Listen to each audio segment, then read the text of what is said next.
Welcome to another episode of the CPGGUYS podcast. Our co-hosts, Shri Rajagopalan and Peter V.S. Bond, explore how brands and retailers engage with consumers online, in-store, and everywhere in between. And now, here are Shri and Peter. Hello, everyone, and welcome to another episode of the CPGGUYS podcast. We are on episode 4 in our 5-part series around e-commerce profitability. I'm your co-host. My name is Peter V.S. Bond. I am also the Vice President of Retail Strategy at Power Reviews, a ratings and reviews software company. As always, I am joined by my co-host. He's an entrepreneur in the midst of launching his new natural supplement brand, ZenFuel. He is an e-commerce expert, and he's a good friend of mine. Please join me in welcoming Shri Rajagopalan. Shri, how you doing? Fantastic. Coming from the man himself, the legend of loyalty, CRM, data, analytics, everything shopper, insights, and analytics. Mr. Bond, it's a pleasure to do this with you on the CPGGUYS. Always a pleasure, Shri. So let's get into it. We've had some great episodes so far. Now we're going to tackle the issue of direct-to-consumer and how that can be profitable for brands looking to go in that direction. Sound good? Yeah, I mean, what a word, huh? Whether we should get into D2C and if it's profitable, it's kind of like one of those things that no matter what role I've taken in e-commerce, Peter, that question has been a dark cloud. My hope is today when you and I discuss it, we're going to dispel some of the myths, and this is no longer a dark cloud, and the cloud also dissipates for sunshine. Brilliant, Shri. Well, what we're going to discuss today, if you're watching on our YouTube channel, the slides will be present. Otherwise, you can go to cpgguys.com, scroll down and find the link for all of the Profit Series companion materials, and you can get this PDF document available so that you can follow along. But we're going to cover 4 things today: the types of direct-to-consumer e-commerce, the hot issues that are top of mind around it, how we deal with margins in direct-to-consumer, and how to approach actually starting up a direct-to-consumer business. So without further ado, Shri, let's get right into it. The types of direct-to-consumer e-commerce. Walk us through the different components of direct-to-consumer where the brand has full ownership of the entire process. Yeah, Peter, I'm glad we're hitting upon the types of D2C e-commerce, because depending on whether you're a small brand or a large brand, D2C is most likely not going to be the same for you and how you execute it. So when we talk D2C econometrics and P&Ls, it's very important to understand and bucket where you stand on this paradigm of the types of e-commerce. So the first one you asked, Peter, D2C with full ownership. I think of the pieces of D2C as 4 different ones. There's marketing, there's fulfillment, there's the whole technology around the website and all its various tech components, and the seller of record. Why does that matter? Because internally in any brand, there's something called sales credit, and who gets sales credit. So let's talk through those. So in full ownership, marketing is probably most likely going to own marketing 100% of it, which means they're the ones executing campaigns on D2C, no matter what the channel may be: social media, website, Google, complete end-to-end marketing dynamics. The fulfillment is owned internally, or 100% of the time it could be outsourced, but it's still internally from a company warehouse, akin to saying ships and sold by blah brand. And it's a core nature and strength and capability of the company. You typically find these more at DSD companies who know how to do each picking and put things in cases together from different SKUs. And then the website is not hosted by a third-party agency of record. It's actually owned by the brand. And these tend to be SaaS platforms. That's not what I'm talking about. It's actual ownership of the website. Who engages on it every single day is the brand. And lastly, who gets sales credit? I really want to point that one out.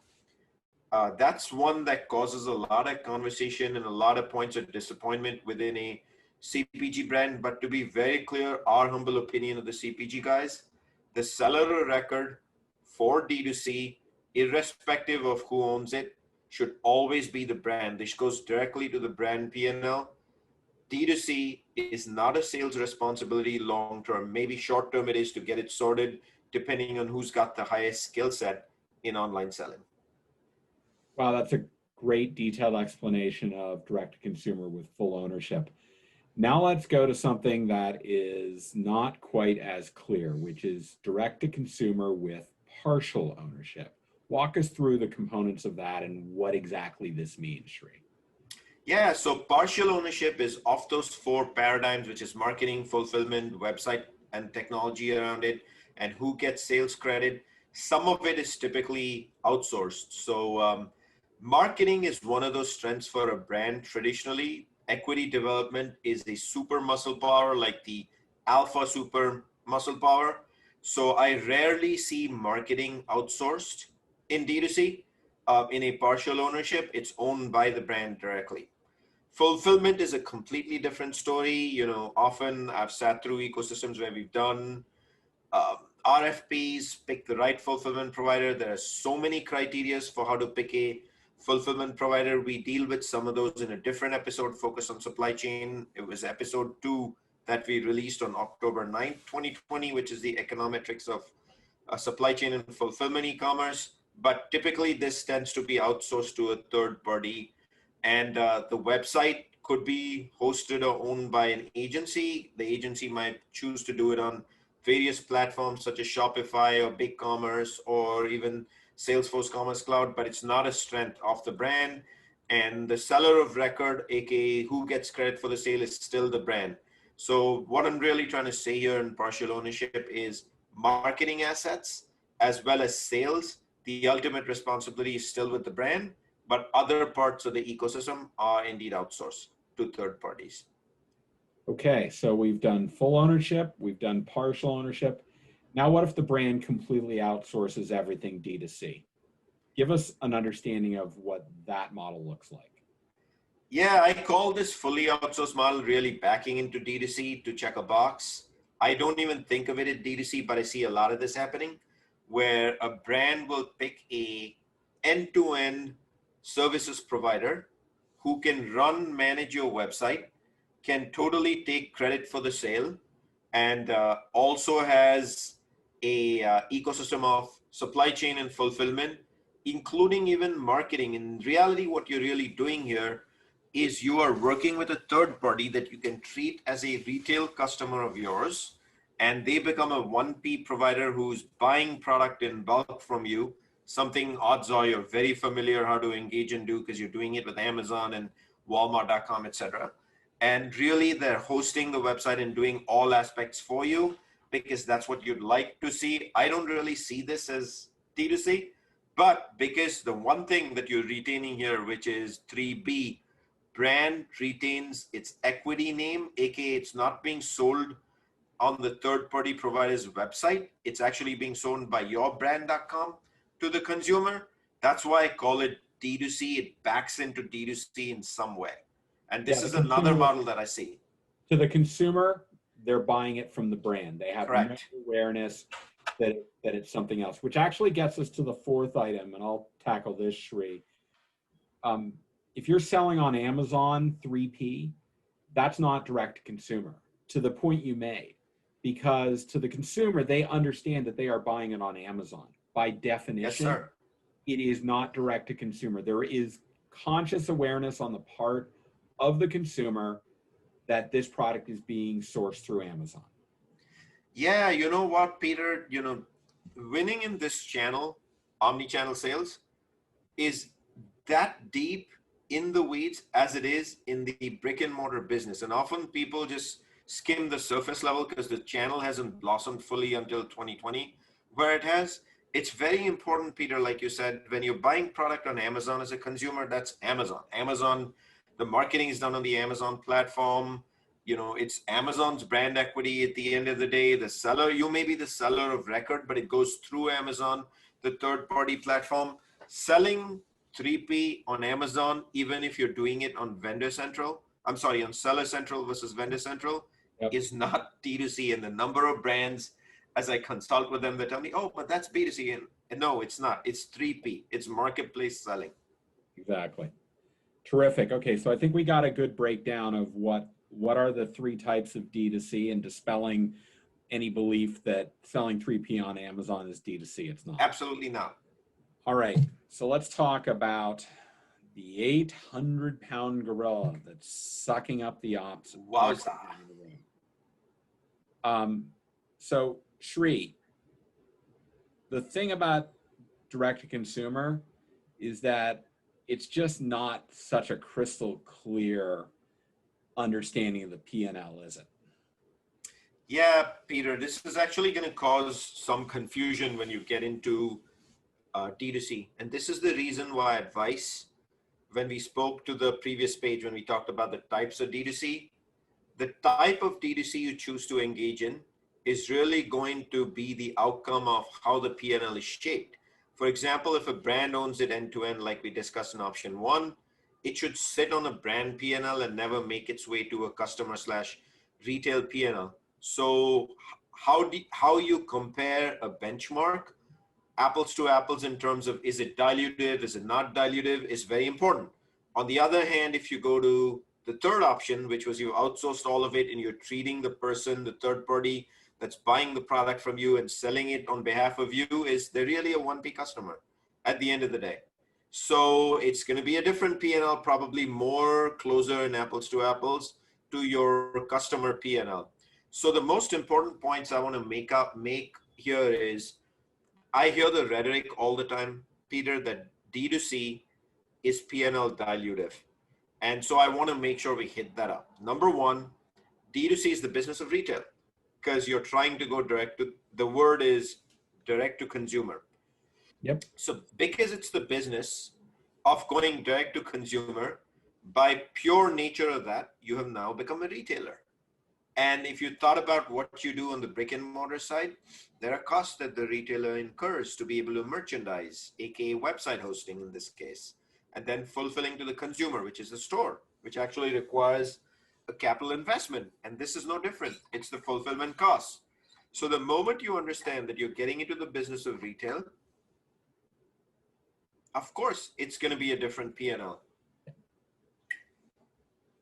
But Peter, the question people should be asking is, how many points of dilution does D2C really cause?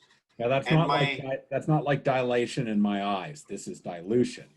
This is dilution, exactly. And I've seen P&L models, Peter, where trade rates are so high in its current distribution models of in-store. Yeah. When you get to the D2C world, if you think through your strategy of why you do it, your D2C can actually be accretive on the P&L.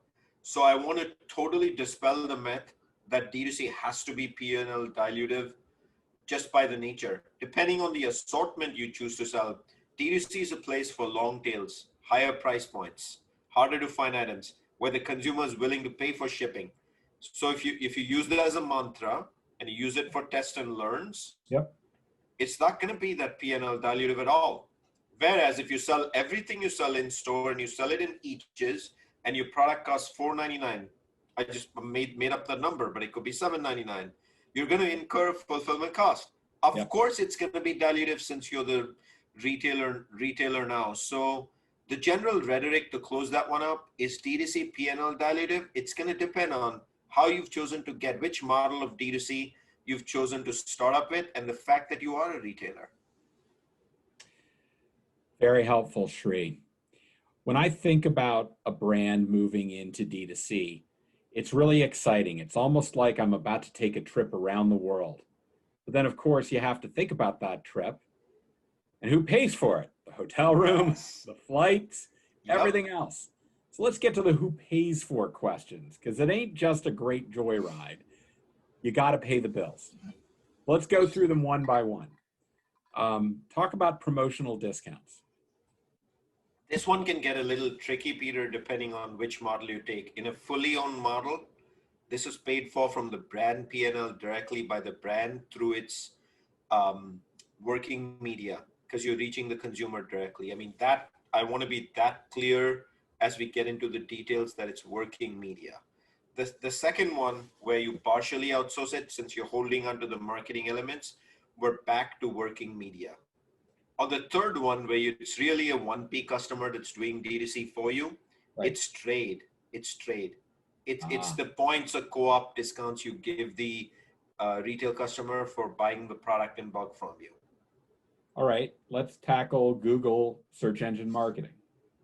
This is going to be very similar to the first one, which is this is all about marketing. It's working media. In the first two models, it's going to be straight from the working media line item in your marketing mix. And in the third one, it's actually a tricky one because traditionally I would have said they should come from trade because it's a customer. So what I'm going to say is if the customer has an agency, it's coming from your working media and should be in your marketing mix. But if they don't have an agency for you to work with and you're actually writing a check to the retailer directly and not to the media agency of record for them, it's coming from your trade or co-op points. Great, Shri. How about taking Google a little bit further beyond SEM?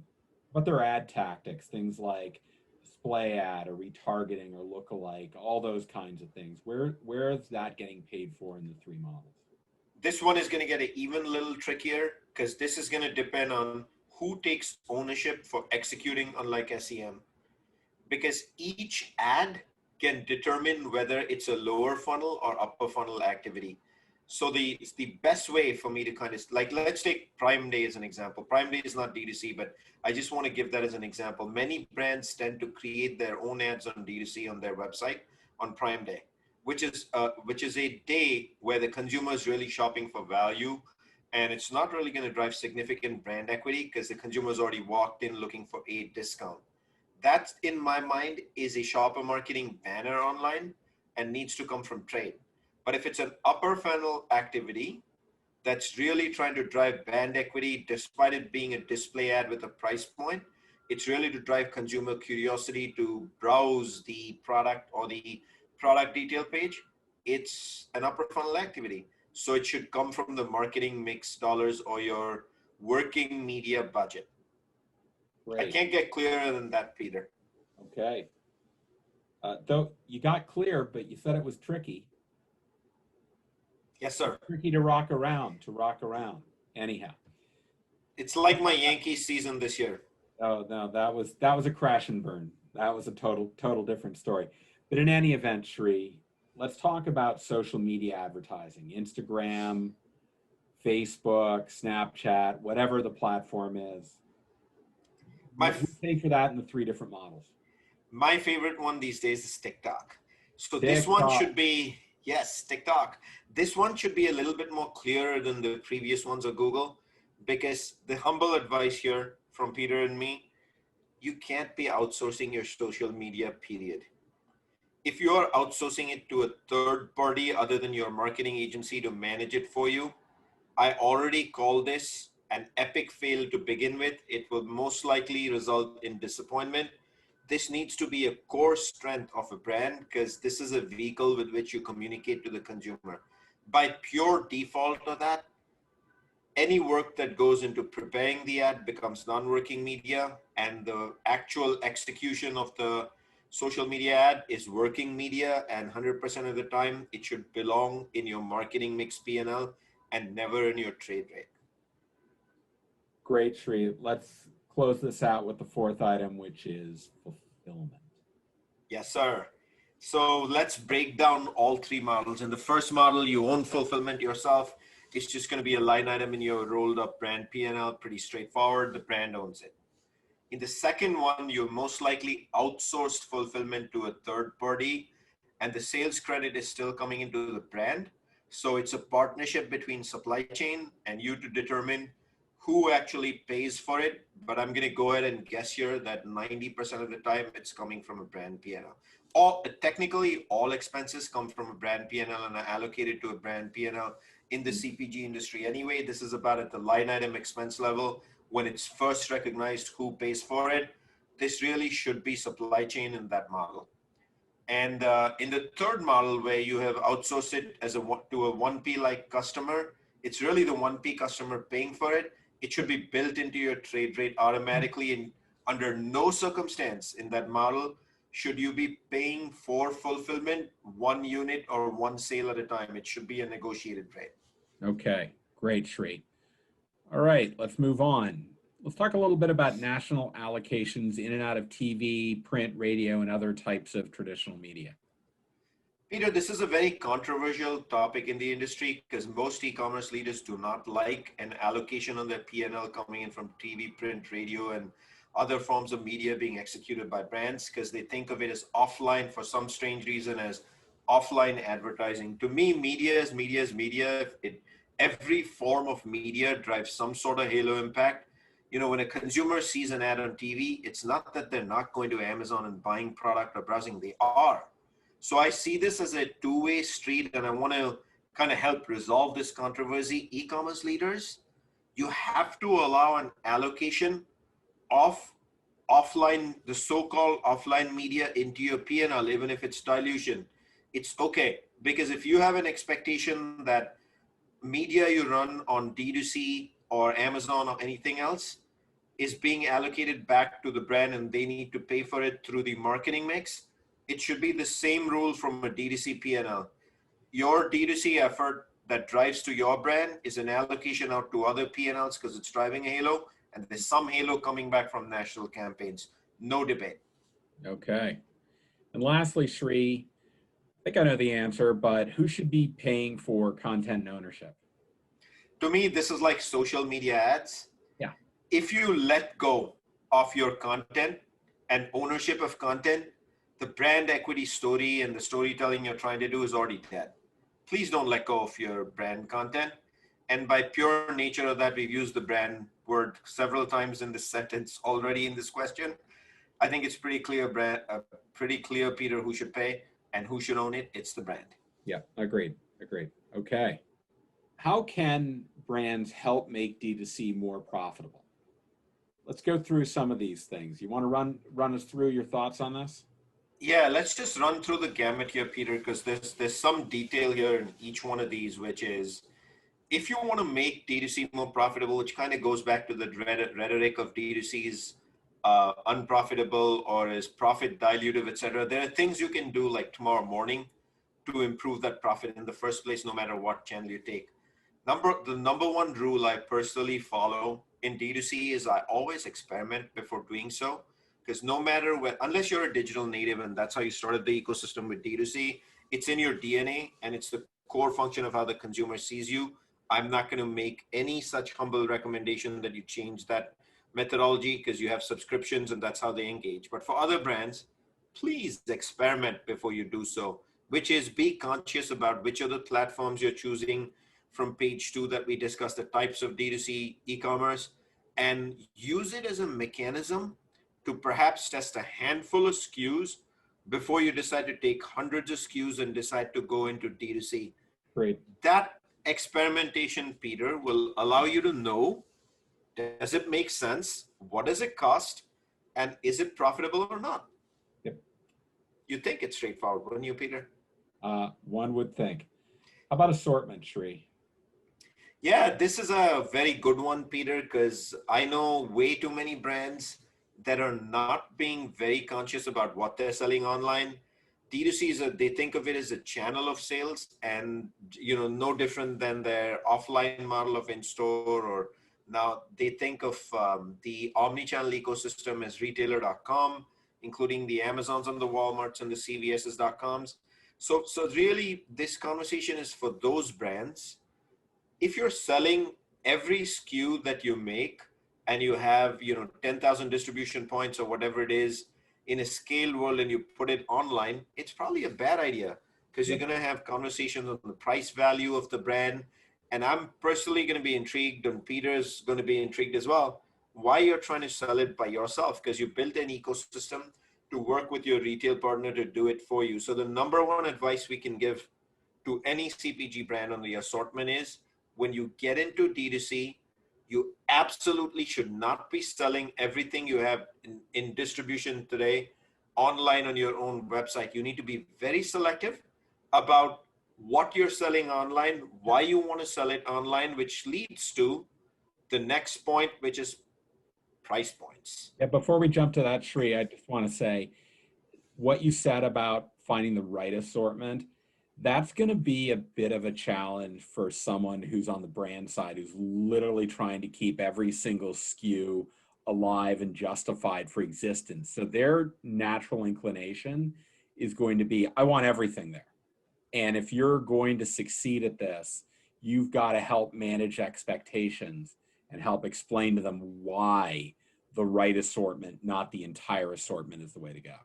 Why don't we hit that up head on, Peter, and try to Yeah. see if we can help right now. So Yeah.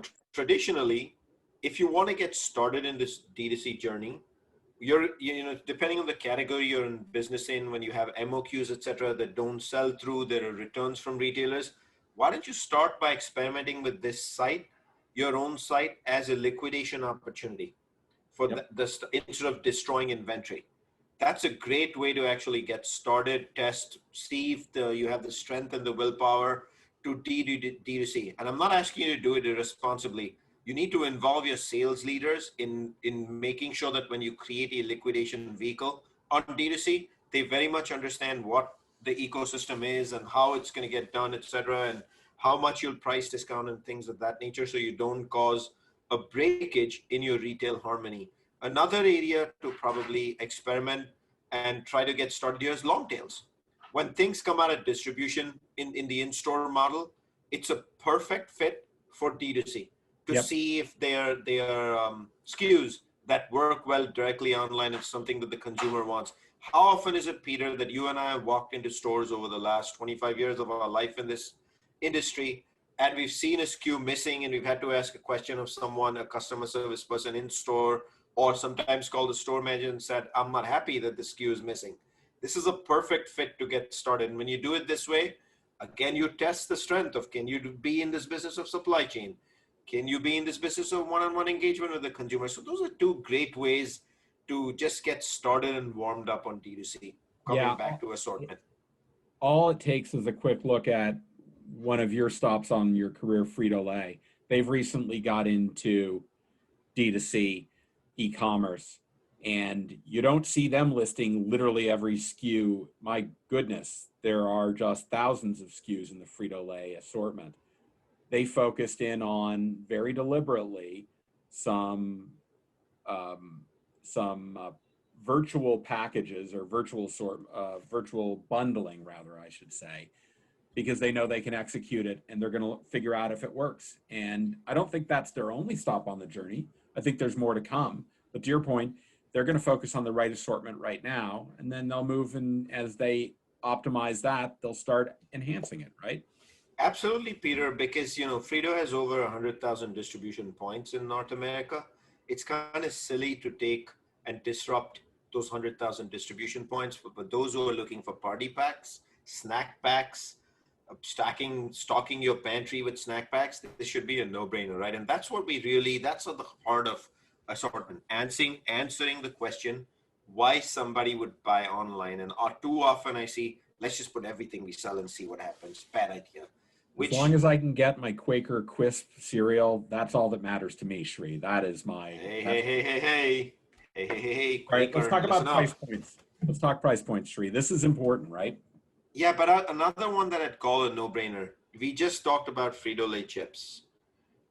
10 ounce, 10.5 ounce, whatever it is these days, 8.5 ounce Lay's bag of chips, the take home large uh, pack with multiple servings, $3.99 price points, $2.99 depending on the deal and where you shop the product.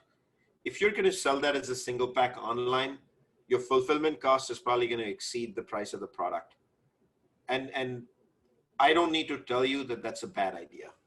So price points matter. The industry concurrence on this is you need to hit a price point depending on the weight volume ratio of your product of no less than $15 for an item transaction for D2C to make sense. Again, why? Because it's the business of retail.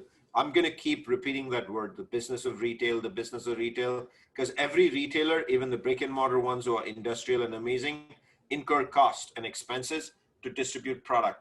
So be wise about which price point you choose, which goes back to assortment. You take the lowest price point, of course, it's going to be profit dilutive. All right. How about the concept of luxury and premium? in building out your D2C strategy? Yeah, the reason, Peter, I think we should discuss that a little bit is because by nature of price points, luxury and premium tend to be higher and are going to naturally lend themselves to online D2C because your fulfillment cost is going to get absorbed in seconds within a much larger price point. The other reason why for luxury and premium you need to be in D2C is luxury and premium is the business of inspiration. And no, with multiple luxury stores and the store footprint rapidly shrinking or unable to engage in trials, etc., in the current pandemic, which seems to last much longer than I thought it ever would. I'm sure you feel the same way. I think the nature of the luxury goods market going in store has been disrupted forever.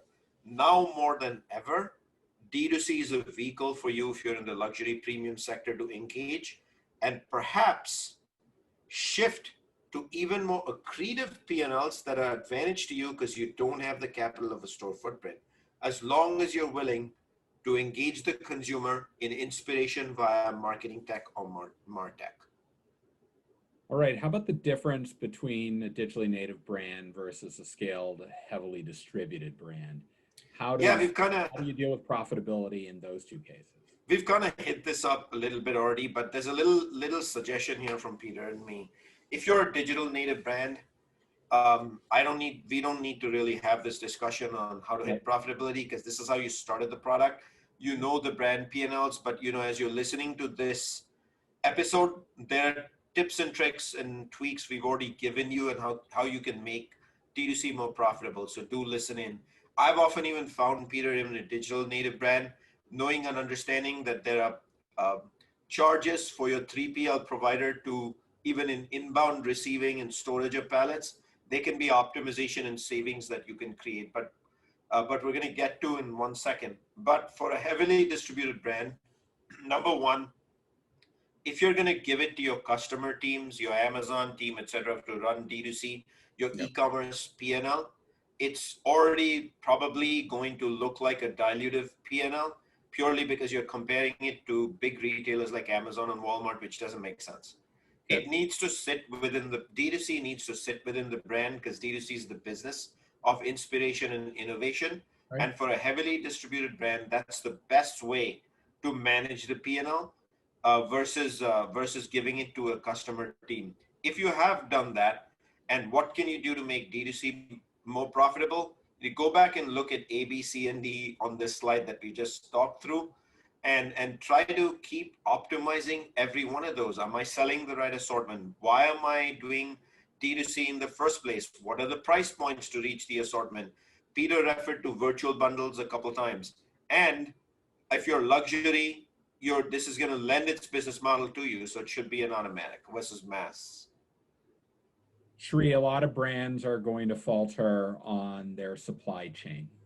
That's where the profitability strategy is going to fall apart. How do you recommend brands to choose the right supply chain ecosystem for their D2C strategy?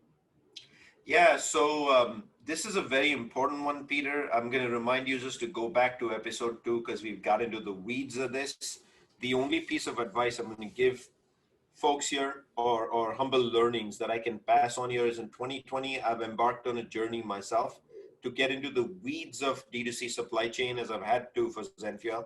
And I've learned there are hidden expenses, costs, investment, all the way from receiving, storing, unpacking, pick packing, in bay costs for pick packing, how the box is made, how the box is put together, inserts, all the way to distribution, including costs of couriers, which includes USPS and FedEx and If you're in the D2C ecosystem, even if you're doing it as a test and learn, you need to know every single one of these costs thoroughly.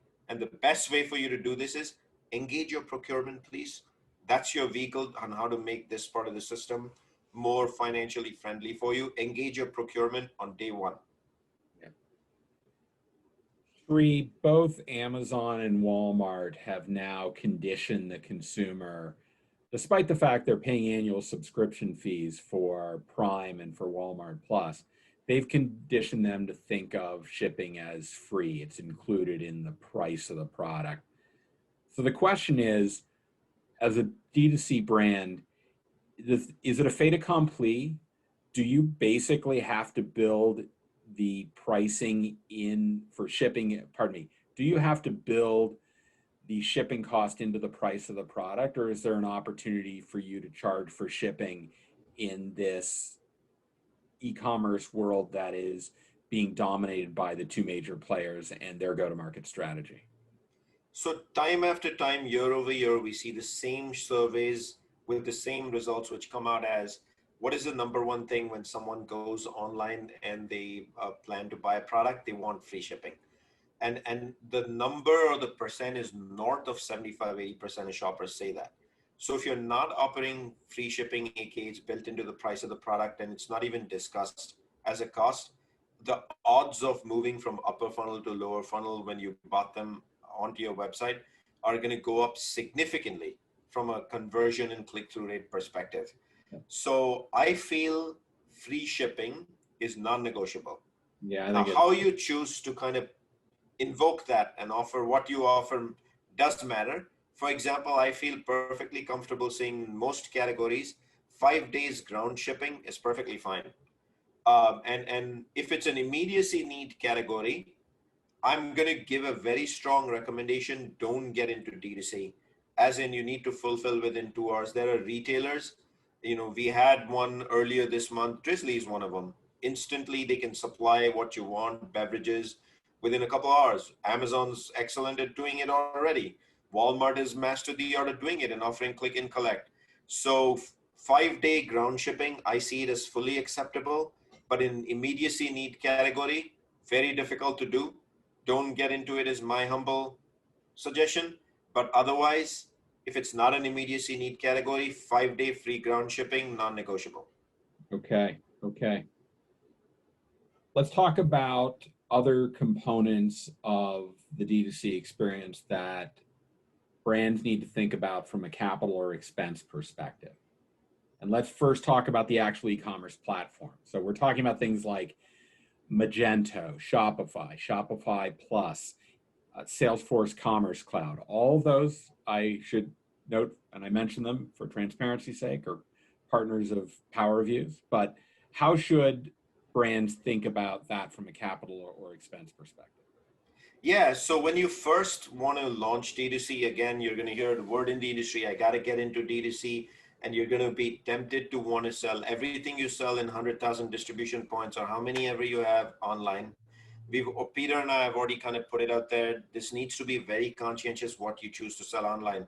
There is absolutely no reason why when you're doing testing, learning, experimentation, that you really need to go and pull the trigger on a very expensive capital or expense ecosystem and go with a very large SaaS provider, because there are a lot of costs built into it, including hidden IT costs. No offense to anybody in IT, you should be recommending to your commercial partners. Shopify is a great way to start. It has more than the minimum bells and whistles needed to get started. The business of D2C is primarily a marketing and storytelling one-on-one relationship with the consumer. Tech comes second. It's an enabler for that storytelling and relationship. It should not be the other way. So my humble plea or my humble suggestion, start with platforms that don't have incredible costs of capital. And then as you scale and you realize you need more capabilities, instead of bolting on 30 other apps, which the smaller ones tends to do, jump to the big platforms that are full service providers. Yep, I agree, Sri. I agree. How about in terms of capital versus expense on the supply chain component? We've talked about the profitability, right, ecosystem is, but how about expending capital on supply chain? I want to remind our viewers that I live in New York City, so you can listen to the lovely ambulances and NYPD in the background here, aka emergency vehicles. But what a timing for the emergency vehicle to flare off then when we said supply chain as a capital expense, because this is another one. Yeah, this is another one, Peter, from an alert standpoint, stands out as what am I supposed to do next, and confuses CEOs and commercial leaders. But this is not that hard. when you get into D2C, we've said it's the business of retail. So by pure nature of what it is, you're building on a new strength and capability. If you are a DST provider, you know how to pick eaches and build SKUs or virtual bundles. You do that for retailers anyway today. I feel very strongly that when you get into the business of D2C from a supply chain perspective, you can and indeed have ownership of your supply chain for D2C. And by nature of that, I see that as a capital investment. Whereas if you're a non-DST warehouse provider whose primary strength in supply chain is case pack distribution to retail warehouses, I strongly encourage you, for the purpose of test and learn D2C, for it to be an expense. Find a 3PL provider that is best in class and you have vetted.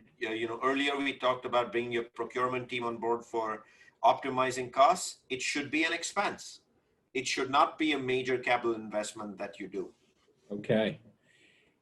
And finally, Shri, how about the actual team that's going to be executing the D2C plan and where they're located? How should they be thinking about that from a capital versus an expense perspective? Yeah, this is a pre-post pandemic answer. In 2020, where you're located has made no difference and is causing all of us to rethink how the future of work location is going to be in the first place. However, what I want to put out there is the D2C teams, irrespective of the method of distribution of D2C, other than the third format, which is you fully outsourced it, must be located. There's a strong word, Peter, must, co-located with the brand teams. Because this D2C is the business of every hour, every second retailing. And just like a store, you need to know your brand equity vehicles. There's going to be customer service. There's going to be FAQs that you constantly update. Consumers are going to ask questions that only brands can answer. Ingredients, perhaps. You need to be co-located, period, with your marketing teams, which makes it an expense on your SG&A, selling, general, administration line item, or salaries, wages and salaries on your P&L. But when you're looking to outsource this to a third party, and really it's your the only thing that's retained is your brand equity via the website name, this is 100% an expense, because there is no team. The third party is your team. Yep. And if there's some minor costs of T&E, etc., to go visit the third party, it goes into the T&E line. But I don't see how there would be any expense. The key word here is, Peter, when you create the team, I don't see this as a capital expense period, This is an expense on the P&L year over year. Okay.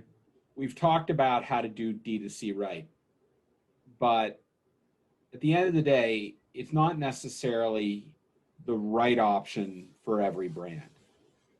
Why don't we talk about reasons why you shouldn't? These are reasons why you shouldn't be saying, I need to do D2C right now,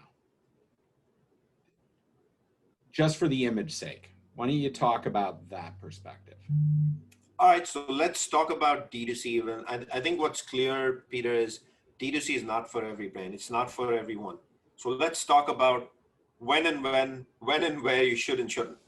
Yeah. So the number one is, in the industry, we hear a lot, I am getting into D2C because it's cool and it's the way to engage. I'm going to re-emphasize the word because it's cool. And that's the way to engage the shopper in 2020. I don't think I'm going to doubt that marketing is the primary vehicle to engage the shopper in 2020, 19, 18, 17, and forever, and for the future. But that doesn't make D2C the way to engage, because your in-store shopper marketing displays, even in 2020 and forward, have a role to play in the shopper engagement. So please do not get into D2C because it's a rhetoric, or you've heard from someone that it's cool, or you've read an article or a white paper that says it's the next best thing to sliced bread.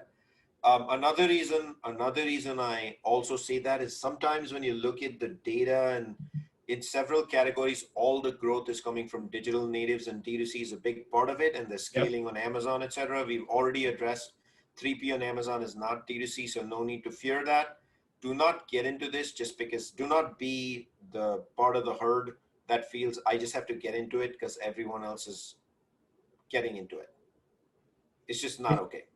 All right. Other reasons, Sri, that you think why D2C is not the way to go if this is how you're thinking about it.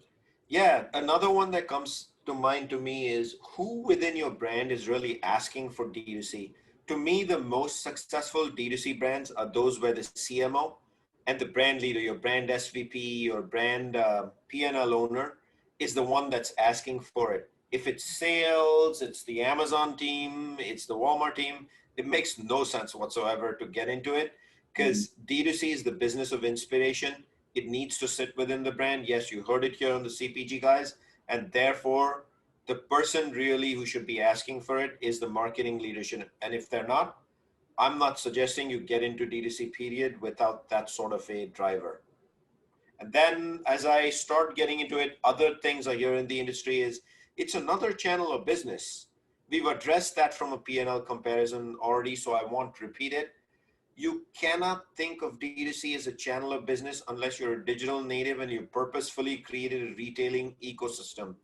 D2C is a vehicle for you. I'm going to repeat, a vehicle for you to engage with the consumer. It is not primarily done to collect money, and you're going to do that because you're selling product, but that's not the primary reason you do it. You have to be much more strategic about it. And one of those things I want to point out in the why you do it or not is you have to have a desire to acquire the skills of retailing, aka how you close the point of sale with the consumer. If you have no desire to acquire those skill sets or you're going to question that skill set, I'm recommending strongly, the CPG guys are telling you, you heard it here, to not get into D2C because this is Yep. the skill set of marketing versus selling warehouse products in bulk is completely different because you get into the business of eaches, which is why we've already declared on the CPG guys that if you're a DST, this is ripe for the picking for you. Yeah, you got the skill set already. So that's kind of why we would caution brands against getting into D2C. Why don't we talk to the issue of why they should be getting into D2C? Yeah, I'm going to summarize this really quickly in one shot for you folks. You know, when you look Yep. at the PowerPoint here, you're going to see 5 different things, but what it comes down to is get into D2C with a strategic mission and purpose that's not just another channel of business because someone in the industry or a white paper or a consultant told you to do so. Be strategic about the why, which is CRM and data, building your CRM, engaging the consumer, talking to the consumer with various points of inspiration, using D2C to even send them in store. You know, test and learning innovation to qualify an innovation before you go to a retail merchandiser in store and say, Yep. I've got the next product that's going to do amazing in store because consumers have told me, is a great reason to do D2C. Building a one-on-one customer relationship and calculating lifetime loyalty is another great reason. And I'm not suggesting you do that for every SKU again. For the handful of SKUs that can help inform your full portfolio, which then can make sure that the innovation you put out there, regardless of how you do it, is fully qualified before you put innovation out there. How many times, Peter, have I sat in a brand P&L and you and I have had this discussion that innovation is put out knowing fully well the MOQ won't sell through, or we do innovation just because we want to get innovation, we need to hit 8 innovations during the year, etc. D2C is a great way to test, qualify, and making sure what you put out there Yeah. is awesome for the consumer and that's what they want. So I'm going to sum that up and say be very strategic. Ask the questions. Do not be scared, and in no circumstance get into it as a channel of business. Yep. I agree. All right, Sri. Well, this was terrific. I think we've given our audience the ins and outs of D2C from an econometric perspective. We touched on why they should, why they shouldn't, how they should think about all the cost implications. This was a very informative episode. Thank you for walking us through this, Sri. Thank you, Peter. And for all our listeners, what I'll put out there, Peter, is if you want to discuss this some more, you have another question for us, engage with us directly on the CPG Guys LinkedIn channel, and we'd be more than happy to answer it to the best of our ability. Yeah, thanks everyone for joining us today. And as always, you can find all of our content on cpgguys.com. If you're listening to this, the companion materials, the slides that we add on the YouTube channel will be available as one of the options on cpgguys.com. And if you love what you're hearing today, as always, please go to the Apple Podcast platform. You can reach it by going to tinyurl.com/AppleCPG podcast. Leave us a rating and even write us a review. We want to know what you think about this. This entire series was as a result of us soliciting feedback from our audience as to what they wanted to hear. And we want to keep doing that. We want to be responsive to what our audience wants to learn about this discipline, this faculty that Shri and I are so passionate about. So thank you very much. And we look forward to you joining us for the last part of this 5-part series in e-commerce profitability. We'll get that to you next week. Thanks. Thank you, Peter, as always.